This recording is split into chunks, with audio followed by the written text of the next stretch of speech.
What if the reason you feel stuck is not because change is difficult, but because you have accepted a version of yourself that was never meant to be final? What if the real problem is not your mistakes, but the quiet belief that you will never truly move beyond them? What if the human being was not created to live in cycles of effort, failure, regret, repeat, but to actually become something stable? And what if the Qur'an is not asking you to simply try harder, but to become someone for whom truth feels natural? Because most of us live with an assumption we rarely question, that we improve, but we never transform, that we grow, but we never arrive, that we try, but we never become. But the Quran speaks in a different language. It speaks about purification, about refinement, about completion, about a human being who is not merely struggling, but becoming. So the real question is not, can you try to be better? The real question is, can a human being actually become someone whose inner world no longer resists what is true?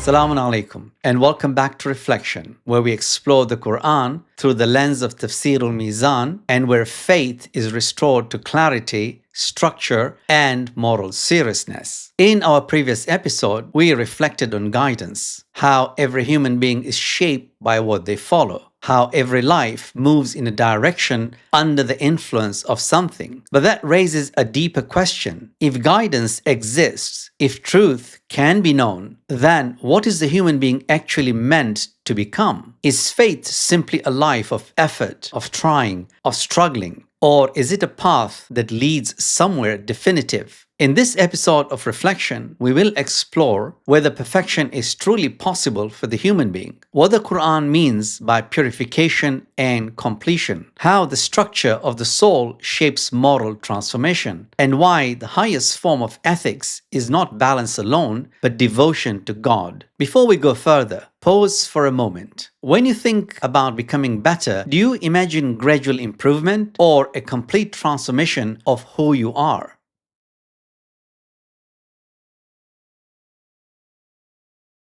There is a reason perfection feels unrealistic, not because we have examined it carefully, but because we have experienced ourselves. We know inconsistency, we know how easily intention fades, how quickly clarity is replaced by distraction, how often we return to patterns we thought we had left behind. We begin with resolve and drift. We recognize what is right and delay. We promise change and return to what is familiar. So when we hear the word perfect, something in us resists because we interpret it as flawlessness. No mistakes, no weakness, no struggle, and that does not feel human. So we lower the standard. We redefine faith as effort. We redefine growth as trying. We redefine morality as intention. And slowly, without realizing it, we accept something deeper, that transformation has limits. But even this assumption is built on something incomplete, because the Quran does not deny human limitation.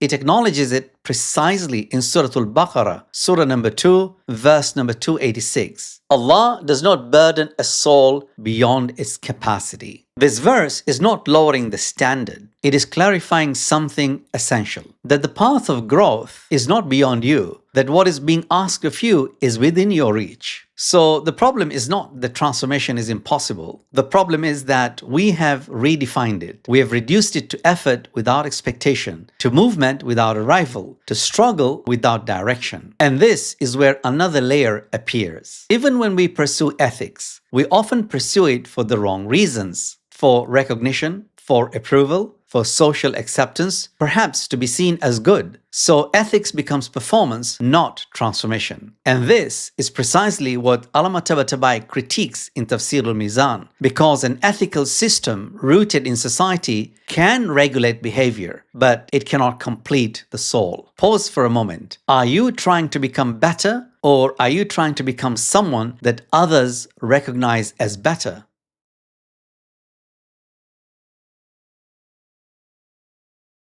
The problem is not the human being. The problem is the definition. We think perfection means never making a mistake, but the Quran is not describing flawlessness. It is describing alignment, a state where the human being is no longer divided within. Because the real problem of the human being is not error, it is contradiction. To know and not to act, to see and turn away, to recognize and delay. That inner split is what creates instability. So perfection is not about removing the ability to fail. It is about removing the resistance to what is true. This is why the Quran speaks in the language of purification, as anchored in Surah Al-Shams, Surah number 91, verse number 9. قَدْ أَفْلَهَ مَنْ زَكَّاهَا. He has succeeded who purifies it. Purification is not addition, it is removal. Removal of what? A removal of distortion, a removal of contradiction, a movement toward coherence. And once this becomes clear, the entire question changes. It is no longer, can I become perfect? It becomes, what is preventing me from becoming aligned? Pause for a moment. If the real problem is not your mistakes, but the contradiction within you, then ask yourself honestly, where in your life right now do you already know what is true, yet continue to resist it?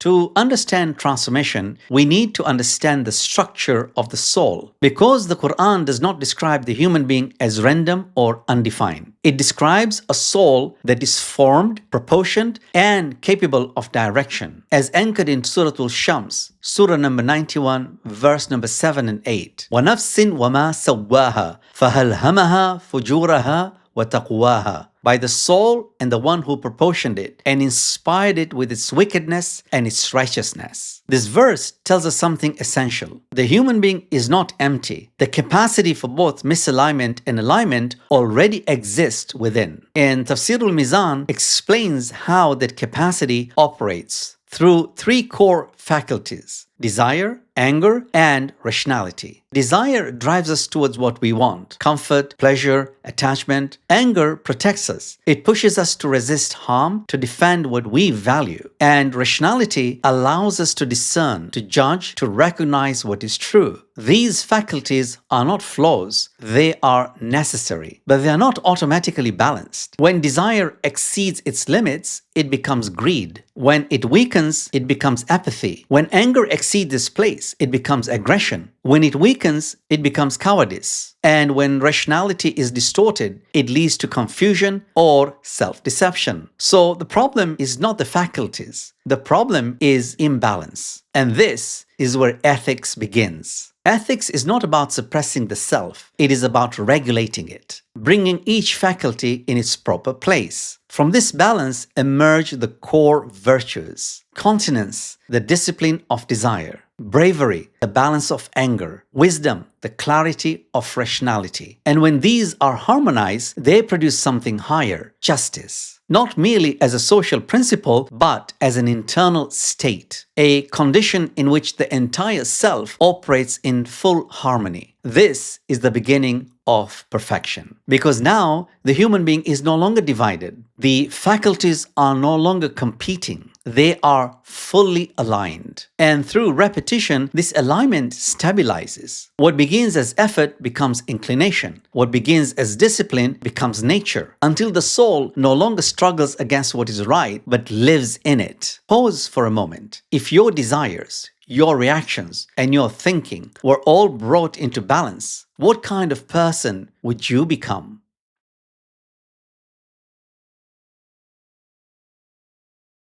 At this point, a deeper concern emerges. Even if alignment is possible, even if the soul can be refined, does the struggle ever end? Or is the human being always divided within? Because if effort remains forever, then perfection feels incomplete. And if effort disappears, then what does that say about who we are? Tafsir al-Mizan helps us see that the problem lies in how we understand struggle itself. Struggle does not disappear, it transforms. At the beginning, the struggle is against what is right. You resist discipline, you delay what you know, you feel tension between desire and truth, obedience feels heavy, restraint feels unnatural. But as the soul begins to change, the direction of that struggle reverses. Now the tension is no longer toward obedience, but toward misalignment. Truth begins to feel natural, clarity becomes familiar, and what once pulled you away begins to feel uncomfortable. The struggle remains, but it is no longer against what is right. It is in protecting what has become right within you. And this is the state the Qur'an describes with remarkable simplicity in Surah Al-Fajr, Surah number 89, verse 27. Ya ayyatuhan nafsul mutma'innah, O tranquil soul. This is not a soul without effort. It is a soul without contradiction. A soul that is no longer divided between what it knows and what it does. So perfection is not the end of struggle. It is the end of inner conflict. Not the removal of choice, but the alignment of desire with truth. Pause for a moment. If what is right became natural to you, what would you still struggle against?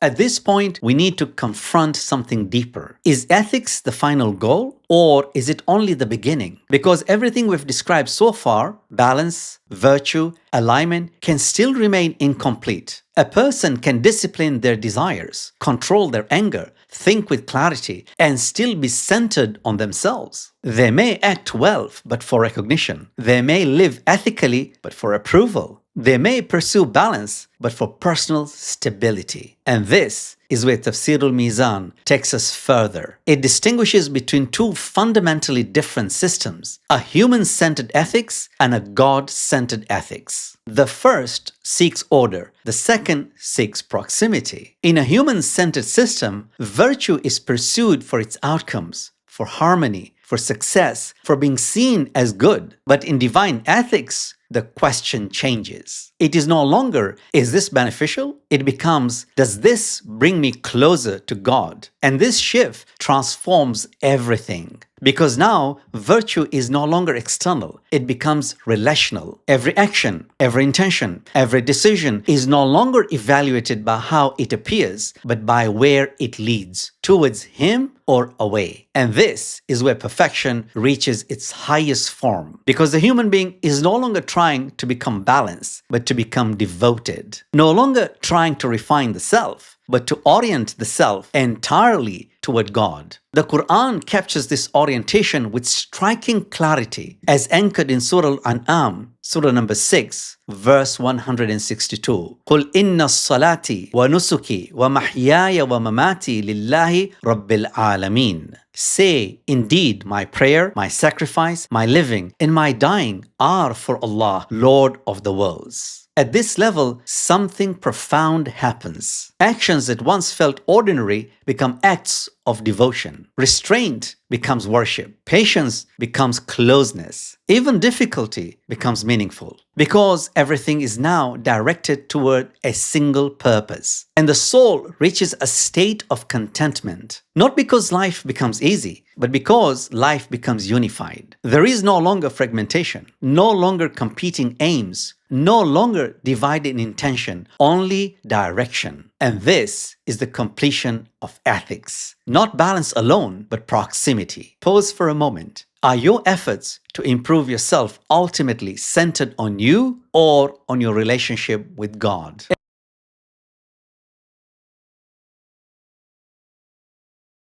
Everything we've discussed so far about balance, about alignment, about transformation, about devotion is not theoretical. This is how the ahlulbayt understood the journey of the human being. For them, perfection was never an abstract idea. It was a path of refinement, a path of discipline, a path of constant return. As Imam Ali alayhi salam is recorded to have said in Nahj al-Balagh, قِيمَةُ كُلِّ امْرِئٍ مَا يُحْسِنُ. The value of a person is what they perfect. Notice the precision of this statement. Value is not measured by what you claim, not by what you intend, but by what you refine, what you bring to completion. And that refinement does not happen occasionally. It happens through consistency, through attention, through accountability. And this is why Imam al-Sadiq is recorded to have said in the book of Al-Kafi, مَنْ لَمْ يُحَاسِبْ نَفْسَهُ كُلَّ يَوْمٍ فَلَيْسَ مِنَّا. Whoever does not take account of himself daily is not from us.